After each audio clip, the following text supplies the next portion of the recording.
Welcome to Ed Talks. I'm here in Manchester and I have received the second letter to Ed Talks. So I'm just gonna play the recording. This person from Bulgaria has sent in his letter through voice. So let's all hear this moral dilemma that he's facing. Dear Ed, my name is Mihail Georgiev. I'm born in Bulgaria, but I graduated university in Manchester in England. So my dilemma is I want to go back home, and let's say I want to have my own business there, and in a way apply what I know from England, my experience, business skills, apply it back home and contribute to the society in a way. So my dilemma is that being in England, I have a little bit different values. And by that I mean there is no corruption in England, or very little.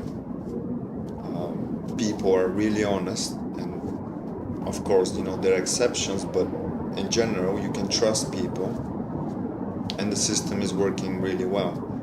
So for me, it will be easy to do something here, but I also want to do something back home in Bulgaria.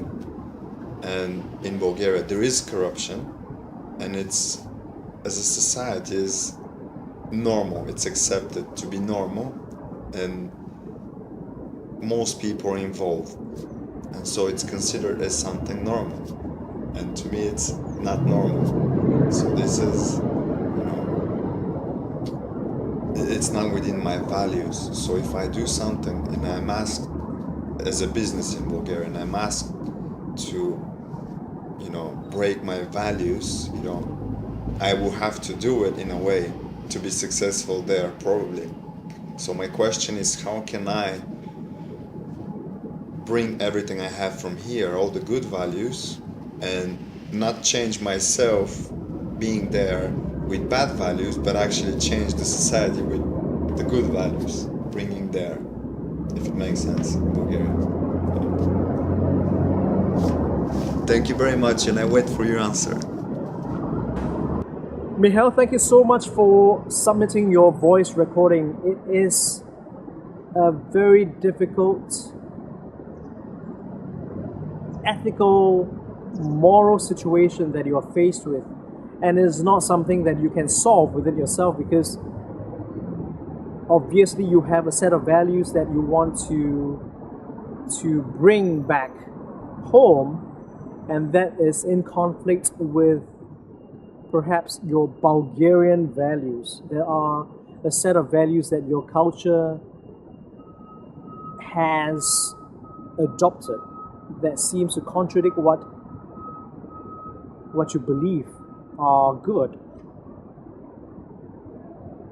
A lot of societies, a lot of organizations, and even countries are faced with issues of corruption, and that is not something new. People at the top are always trying to find ways to extort money from the poor, and people at the bottom are trying to bribe people from the top to get away with legal structures and legal systems, to run away from the law, for example. And it is something that exists in a lot of societies, I would say, but it is not something we would like to condone. So I have done a little bit of research, and through our follow-up conversations, I have discovered a little more about Bulgarian culture, and there are two things I'd like to recommend, two steps in changing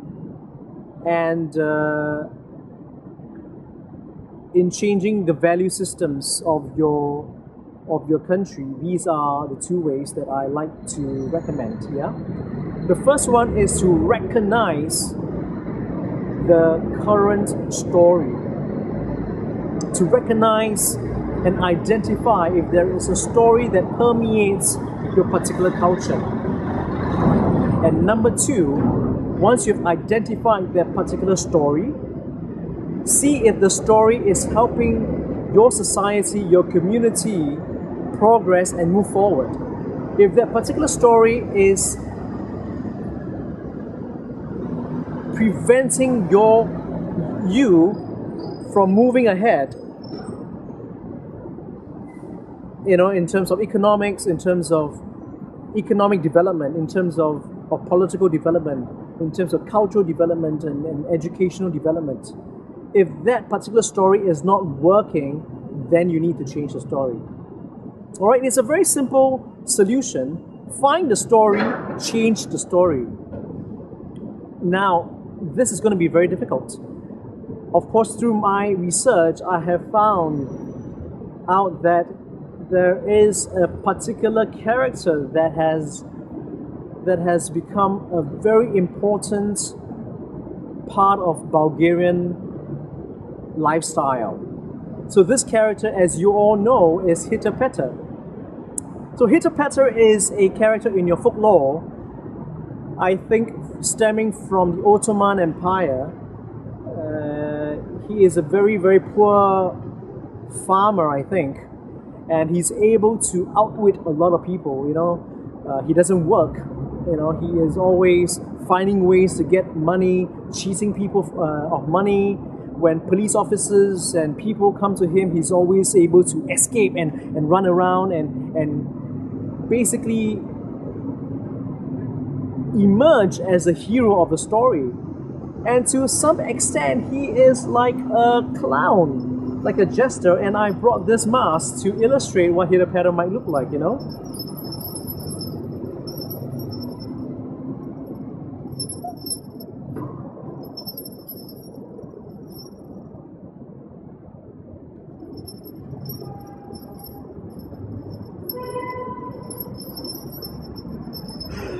Alright, so Hitler is like this mask. Everybody loves him. Bulgarians love him. He's funny, he's witty, he's shrewd. But, these are positive words associated with Hitler. But Hitler is also very cunning and sly and wicked because he's able to manipulate people. To some extent, he's like the Robin Hood character where he cheats and takes and steals money from the rich and gives to the poor. So of course there are a lot of different schools of thought whether Robin Hood or Hitler is a good character or a bad character. But again, I'm not here to critique or criticize Hitler because obviously he has been such a huge icon in your national story. He has appeared in, I think, at least 2 films. He's appeared in your opera. He has appeared in your literature in the universities. And I think there are books written about him. There are brands using Hitler as a name. Organizations seem to admire qualities about Hitler. And obviously there are qualities that are admirable, being witty, being funny, being shrewd. So now the question is Hitler helping your country move forward? Because if Hitler is about bribing people, stealing things from officials, very similar to the story that you have recounted to me. People are trying to bribe police officers are trying to extort money, then there seems to be a very admirable quality that Bulgarians conform to. And it seems like Hitler is your national character. So what happens is, I'm gonna relate this to drama therapy. There is such a thing as a role theory. What we have done when I was working in the prisons, most of the time, people are used to playing a particular role. You can be playing the role of being a victim or being a drug addict.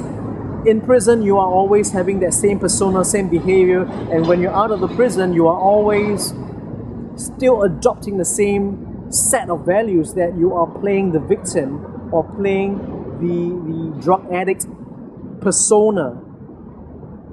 So that particular role does not seem to help this inmate who keeps coming back to the prison system, because you keep playing the same role or same character.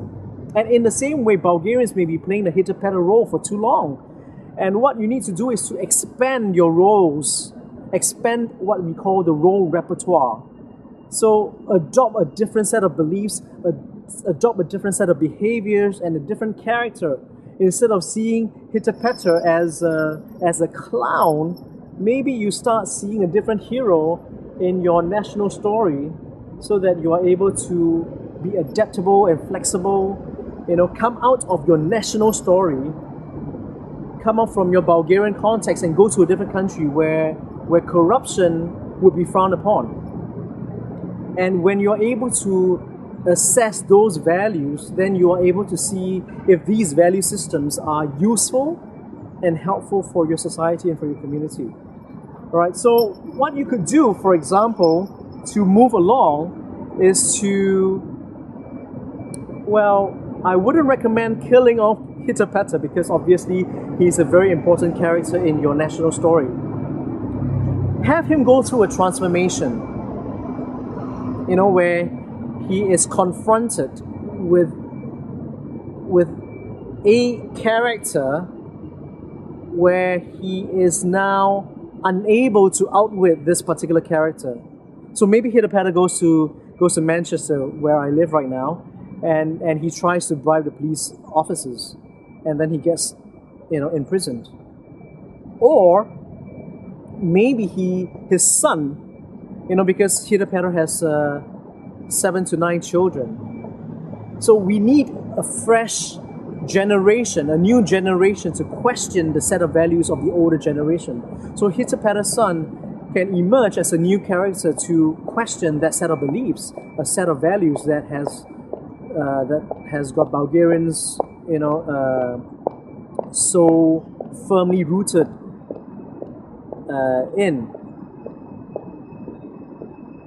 Let me give you an example. This, I'm not sure it's going to work out, but let's see if it's going to work out at all. So hitter-petter comes home and sees his son, his 14-year-old son, looking really, really sad and demoralized. And hitter-petter says, "Son, what is wrong? I've never seen you so sad." "Daddy, I've just been scolded by my teacher.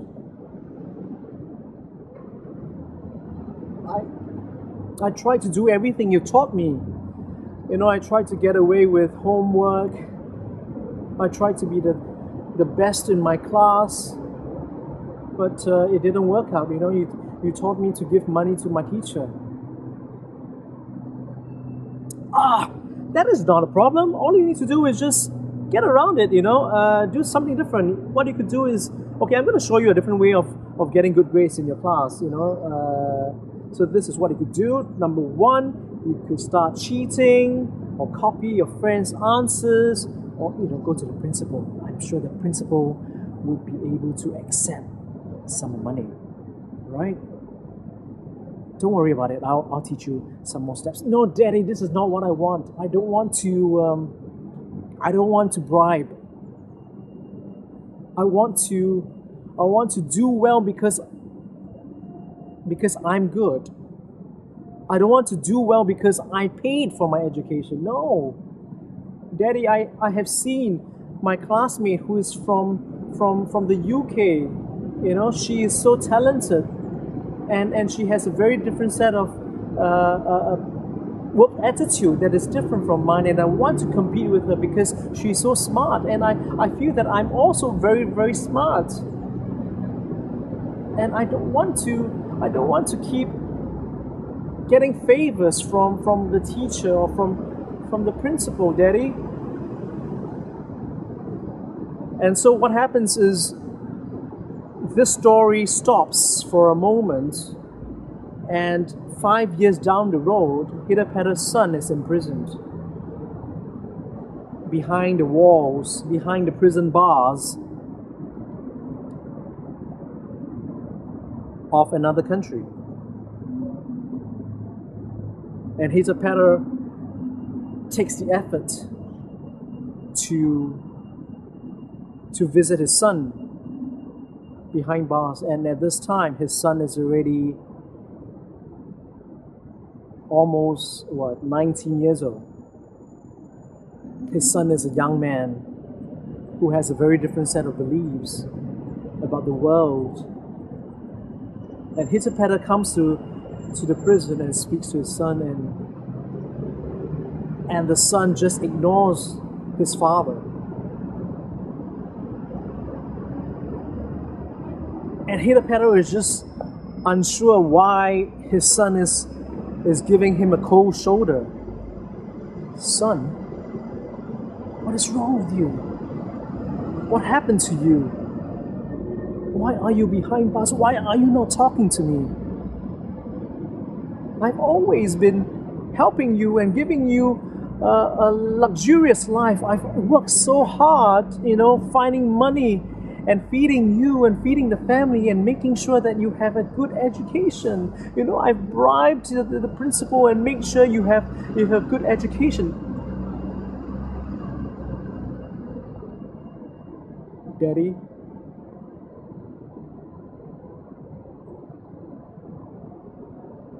that is exactly why I'm here.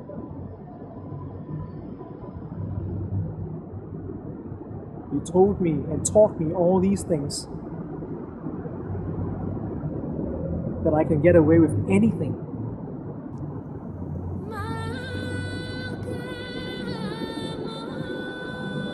Obviously, these things don't work here in the UK.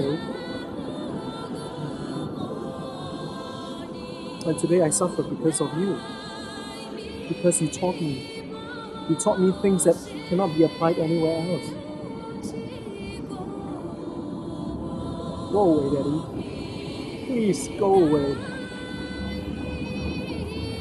And at that point in time, Hitapeta's heart shatters. For the very first time, he feels rejected by his son. His son says, "Go away."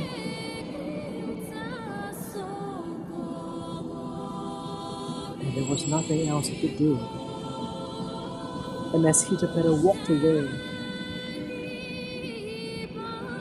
from the prison,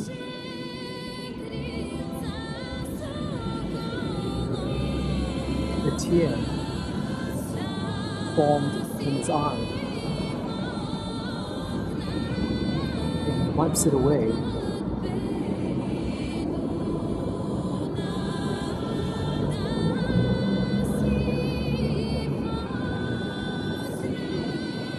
And then the other tear starts rolling down his cheek.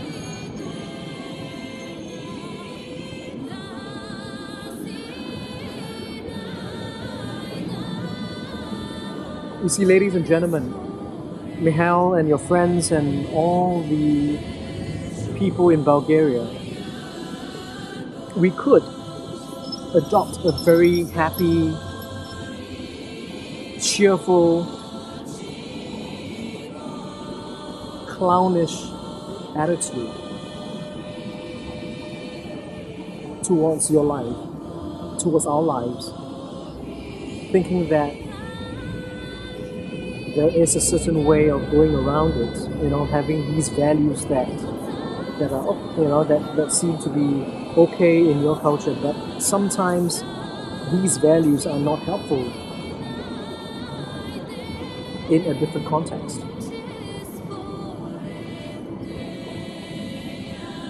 So I'm going to invite you to change the story.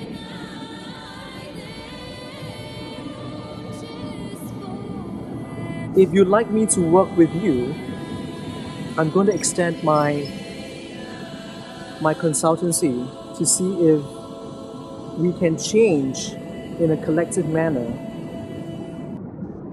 the stories around Hitapeta. This is not going to be an overnight change. It's going to take 2 to 3 generations, but if we never even bother changing that, then